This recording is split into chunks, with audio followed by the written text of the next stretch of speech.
Hello guys, welcome to study IQ. मैं प्रवीण कुमार आप सभी साथियों का स्वागत करता हूं और उम्मीद रखता हूं कि आप लोग बहुत अच्छे होंगे और आपकी प्रिपरेशन भी शानदार चल रही होगी। जैसा कि गाइस आपको विदित है, रोज हमारी मुलाकात होती है राजस्थान से जुड़े उन महत्वपूर्ण विषयों को लेकर जो हमारे एग्जाम के पॉइंट ऑफ व्यू से बड़े इंपॉर्टेंट हैं। स्टडी आईक्यू पीसीएस हमारा नया चैनल है, आपने सभी ने सब्सक्राइब कर लिया होगा और अपने मित्रों को भी इसके बारे में अवश्य ही बता दिया होगा। रेगुलर क्लासेस आप यहाँ पर हमारे साथ ज्वाइन कीजिएगा ताकि आने वाले एग्जाम में आपको सफलता प्राप्त हो। और आपके लिए एक बड़ा स्पेशल ऑफर हम लेके आए हैं और ये ऑफर जो है यह 20 जून तक रहने वाला है 6 बजे तक। अगर आप यूपीएससी प्रीलिम्स और मेंस के लिए तैयारी करना चाहते हैं, फाउंडेशन बैच ये रहने वाला है जिसकी फीस आप कोड अगर अप्लाई करेंगे प्रवीण लाइव तो आपको 18,500 में ये कोर्स अवेलेबल हो जाएगा। तो आपके कोई भी घर परिवार में मित्र भाई बहन तैयारी अगर कर रहा हो, प्रवीण लाइव कोड अप्लाई करवा दीजिएगा। आज के आज ही स्टडी आईक्यू पर यह कोर्स आप ज्वाइन कर लीजिएगा। चलिए शुरुआत करते हैं और आज के इस सेशन के माध्यम से हम डिस्कस करने वाले हैं राजस्थान में जो मरुस्थल है उसके विभिन्न अलग अलग प्रकार जो आते हैं या फिर मरुस्थल का जो विस्तार हमारे राजस्थान में है उस विषय पर हम चर्चा करेंगे। आइए जानते हैं राजस्थान का भौतिक विभाजन। सबसे पहले तो आपको पता होगा वीसी मिश्रा के द्वारा 1968 में किया गया था और अगर हम बात करें इसे 7 भागों में विभाजित किया गया था, जिनमें से सबसे बड़ा और महत्वपूर्ण पार्ट जो हमारे राजस्थान का है वह आता है डेजर्ट ऑफ थार अर्थात थार का मरुस्थल। पश्चिमी राजस्थान के 13 जिलों में ये हमें इसका विस्तार देखने को मिलता है और जिसमें सिरोही को छोड़कर शेष 12 जिले जो हैं उनमें थार के मरुस्थल का विस्तार हमें देखने को मिलता है। अर्थात पश्चिमी राजस्थान के जो 13 जिले हैं उनमें एक अगर हम सिरोही को छोड़ दें तो इस मरुस्थल का विस्तार जो शेष 12 जिले आते हैं वहां पर हमें देखने को मिलता है। इसी में अगर हम देखें गंगानगर, हनुमानगढ़, बीकानेर, चूरू, झुंझुनू, सीकर, जैसलमेर, जोधपुर, जालोर, पाली, बाड़मेर और नागौर ये वो जिले हैं जहां पर इसका विस्तार हमें देखने को मिल रहा है। यूनेस्को की बात अगर की जाए तो यूनेस्को ने मरुस्थल की चपेट में 17 जिले और 67% भाग अपने इस राजस्थान का जो टोटल एरिया है उसका 67% जो है वह अकेले थार का मरुस्थल लेके बैठा है। अगर हम बात करेंगे आपके यहाँ पर थार भारत में ही नहीं बल्कि पाकिस्तान में भी फैला है और इसे ही आपके डेजर्ट कहा जाता है, थार का मरुस्थल कहा जाता है, जिसे पाकिस्तान में चेलिस्तान और राजस्थान में इसे क्या कहते हैं, रेगिस्तान कहा जाता है। ये 2 अलग अलग नामों के बारे में हमने चर्चा की है। यहाँ पर क्लाइमेट कैसा है इसके बारे में अगर बात की जाए तो उष्ण, नवीन, युवा, मानवकृत और दक्षिण पश्चिम मानसून पवनों से यह निर्मित आता है। और मरुस्थल का आगे बढ़ना, क्योंकि आपको पता होगा कि मिट्टी जो है वो हवाओं के साथ में आगे विस्तार करती है, अर्थात एक स्थान से दूसरे स्थान तक रेतीले टीले मार्च करते हैं, इसीलिए इसे रेगिस्तान का मार्च भी कहते हैं। वायु अपर्दन की बात अगर की जाएगी उससे निर्मित मिट्टी जो है वह आपके वायुड कहलाती है। वायु अपर्दन का मतलब वायु के साथ में बहकर जाने वाली मिट्टी।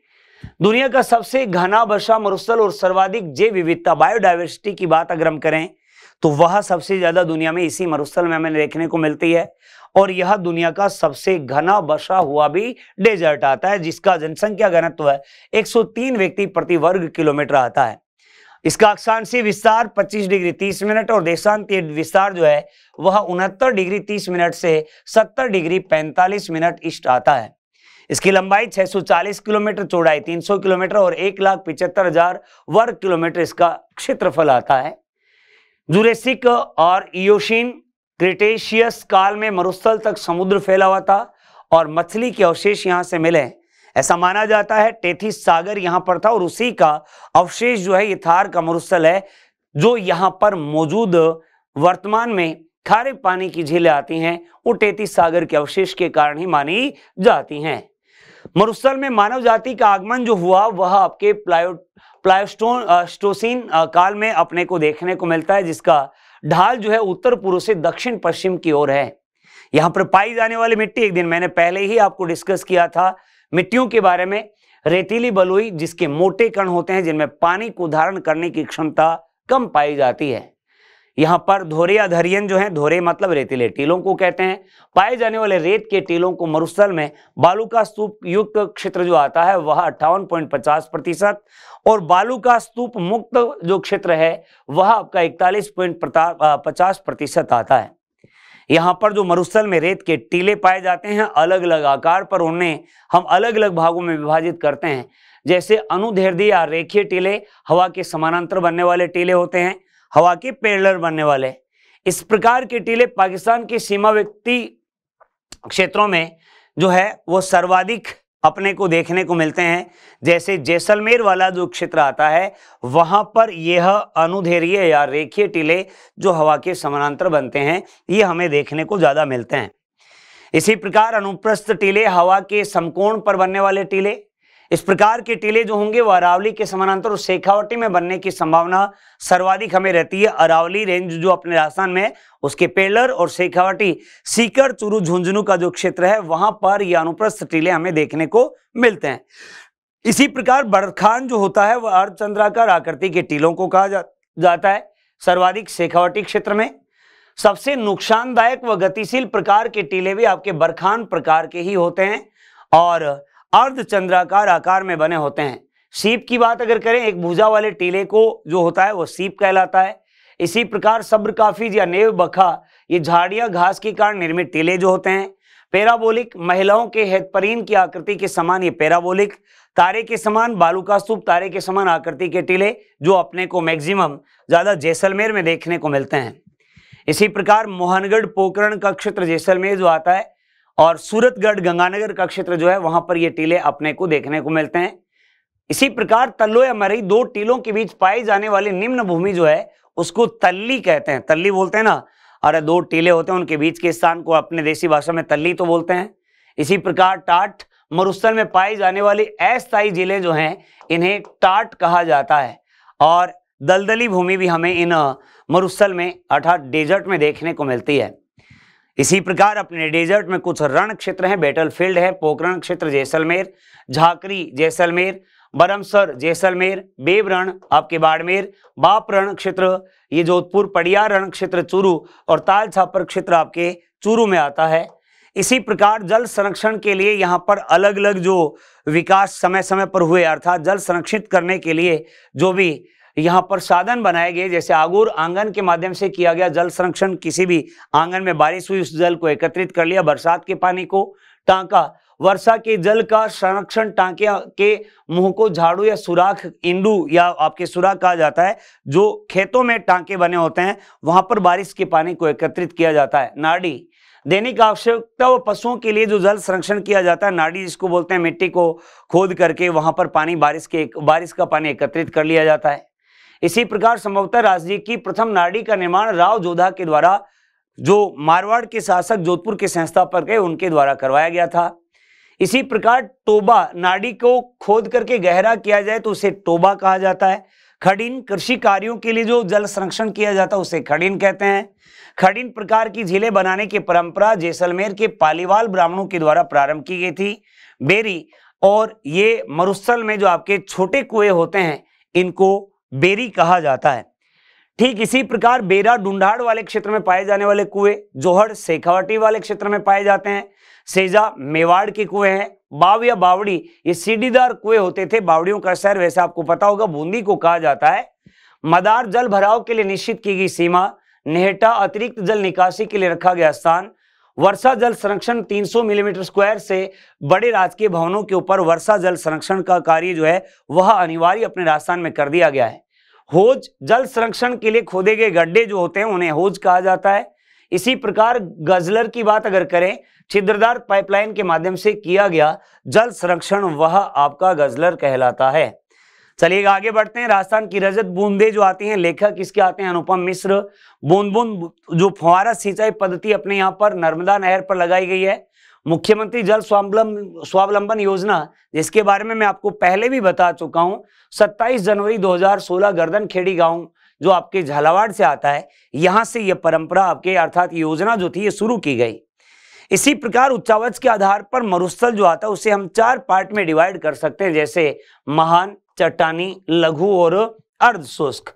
आइए देखते हैं बनावट के आधार पर मरुस्थल जो होता है, ईर्ग, हमादा और ईर्ग जो है ये रेतीला मरुस्थल होता है और सभी मरुस्थलीय जिलों में पाया जाता है। जबकि हमादा जो है वह चट्टानी या पथरीला है, अर्थात जैसलमेर के चारों तरफ जो नाकोड़ा पर्वत आता है, जैसे बाड़मेर की बात हम अगर करें, और साथ ही साथ आपके सुंडा माता, जालोर, लोहारगल की पहाड़ियां, झुंझुनू, हर्ष की पहाड़ियां, ये आपके सीकर, हमादा का मतलब जो पथरीला या फिर चट्टानी मरुस्थल आता है उसे हम हमादा कहते हैं। और इसी हमादा के चारों ओर का मरुस्थल जो है वह रेग मरुस्थल कहलाता है। जैसे जैसलमेर शहर की बात अगर की जाएगी, जुरेसिक काल की चट्टानें यहाँ पर हमें देखने को मिलते हैं, जिसे लाठी सीरीज के नाम से हम जानते हैं, जिसमें पानी के बहुत ज्यादा भंडार होने के कारण भूजल गर्भ पट्टी भी इसे कहा जाता है। इसी प्रकार वर्षा के आधार पर शुष्क और अर्ध शुष्क मरुस्थल में हम इसको बांट सकते हैं। अगर हम चर्चा करेंगे साथियों, अर्ध शुष्क मरुस्थल जो होता है, जो घग्गर का मैदान आता है, बग्गी नाला हकरा जिसे हम कहते हैं, और यहाँ पर यह अर्ध शुष्क मरुस्थल हमें देखने को मिलता है, जिसमें शेम की समस्या, दलदली मिट्टी के कारण पर्यावरण में जो परिवर्तन हो रहे हैं, जिसके कारण यहाँ पर इसी अर्ध शुष्क मरुस्थल में शेम की समस्या हमें देखने को मिल रही है। और इसके निदान के लिए जिप्सम की खाद, सफेदा या फिर यूकेलिप्टस के पौधे जो हैं उनको यहाँ पर लगाया जा रहा है, तथा साथ ही साथ नीदरलैंड के सहयोग से इंडो उच्च जल निकास पद्धति के द्वारा जल निकासी की योजना यहाँ पर लागू की गई है।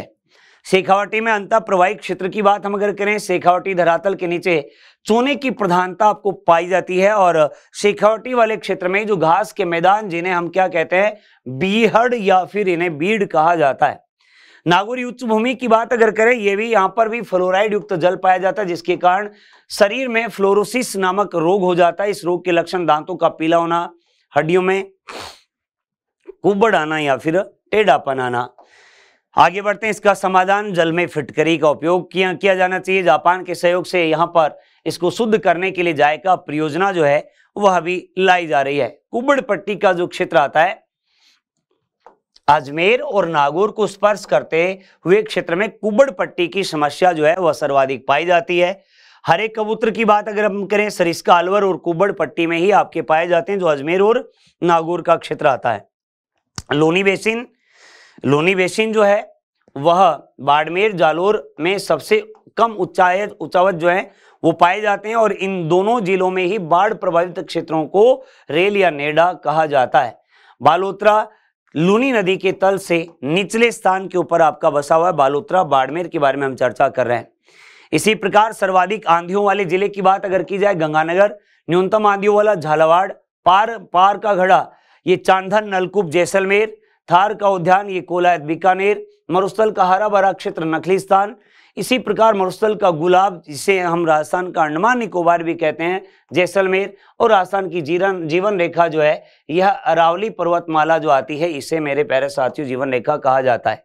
इसी प्रकार मरु की मरु गंगा आपकी इंदिरा गांधी नहर, मारवाड़ की गंगा लूनी नदी, बीकानेर की जीवन रेखा कंवर सेन लिफ्ट नहर, रेगिस्तान का जल महल बाटाड़ू का कुआं बाड़मेर जो 1947 में गुलाब सिंह के द्वारा बनवाया गया, मरु महोत्सव जैसलमेर का, थार महोत्सव बाड़मेर, मरु का मरु जिला बाड़मेर, और मरु का प्रवेश द्वार यह आपके माना जाता है जोधपुर को।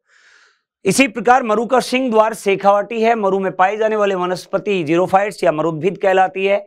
मारवाड़ का अमृत सरोवर जो है वह जवाई बांध, सर्वाधिक विषमता वाला जिला जैसलमेर, मारवाड़ का लघु माउंट आबू पीपलूद बाड़मेर, और राजस्थान का सबसे गर्म जिला यह भी अपना कौन सा आता है, चूरू आता है। तो ये कुछ इंपोर्टेंट महत्वपूर्ण फैक्ट्स, जैसे सबसे ठंडा जिला भी चूरू है, सर्वाधिक वार्षिक तापांतर, क्योंकि सर्वाधिक गर्म और सर्वाधिक ठंडा ये चूरू ही है, न्यूनतम वार्षिक तापांतर वाला बांसवाड़ा डूंगरपुर, और सर्वाधिक अभिशेष जल जो है बांसवाड़ा डूंगरपुर में है। सर्वाधिक दैनिक तापांतर वाला जैसलमेर आएगा, दैनिक न्यूनतम तापांतर वाला बांसवाड़ा डूंगरपुर, सर्वाधिक वाष्प दर वाला जिला कौन सा आ जाएगा, जैसलमेर। तो ये कुछ महत्वपूर्ण फैक्ट्स हमारे मरुस्थल से रिलेटेड आज हमने चर्चा की है। साथ ही साथ जो भी महत्वपूर्ण बातें इससे रिलेटेड आती हैं उनके बारे में हमने डिस्कस किया। उम्मीद करता हूँ सेशन अच्छा लगा होगा। लाइक कर दीजिएगा, शेयर कर दीजिएगा, और हाँ कमेंट जरूर करके बताएंगे कि आपकी तैयारी कैसी चल रही है। बाकी की चर्चा, बाकी की बात अगले सेशन में करते हैं। तब तक के लिए bye bye and take care. Thank you so much.